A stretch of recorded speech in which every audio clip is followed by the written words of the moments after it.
Inson bilishi kerakki, bu ilm dindir. U shunchaki odamlar orasida ajralib turish uchun aytiladigan ertak emas. Odamlarning falonchi muhaddis deb aytishlari uchun emas. Bu gaplarning hammasini qo'yib qo'y. Bularning hech qaysisi Allohning huzurida chivinning qanotichalik ham vaznga ega emas. Dunyodan safar qilib ketar ekansiz, bu nishonlarning hammasini yechasiz. Insonlarning olim, alloma, dengizdek bilimdon, buyuk hofiz deyishlariga hech qachon aldanib qolmang. Ularning hech qanday Allohning huzurida qiymati yo'q. Bu nishonlarning barchasini yechasiz. O'zingiz uchun ehtiyot bo'ling. Bu ilm dindir, o'yin emas. Din haqida hech qachon o'ynashmang. Allohning huzurida hech qanday nishon bilan tura olmaysiz.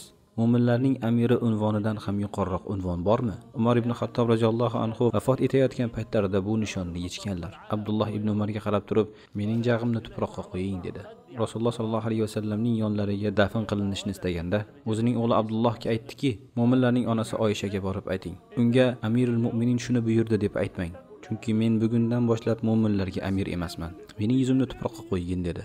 Amirul Mu'minin degan nishonni yechdi. Allohning huzurida Amirul Mu'minin degan nishon hech qachon yordam bermaydi. Sen ulug' podshoh, malik, prezident deyishlari hech qanday yordam bera olmaydi. Nishonlaringizni yeching. Allohning huzurida amalingizdan boshqa hech narsa yordam bera olmaydi. Allohning huzurida bular hech qanday yordam bermaydi. Sizni olim, alloma deyishlari bilan hech qachon aldanib qolmang. Chunki bularning hech qaysisining Allohning huzurida qiymati yo'qdir. Nishonlaringizni yeching. Bugun hisob-kitob qilish uchun o'zingizga o'zingiz kifoya bo'lasiz. Bu din. Bu laqablar bilan hech qachon aldanib qolmang. Shuning uchun men o'lishimdan oldin tirik holimda o'z xatolarim uchun kechirim so'rayman. Bu bilan hech qachon aldanib qolmang. O'zingiz gapirayotgan ilmni itqon bilan yaxshi o'rganishingiz lozim. O'zim va sizlar uchun Allohga istig'for aytaman.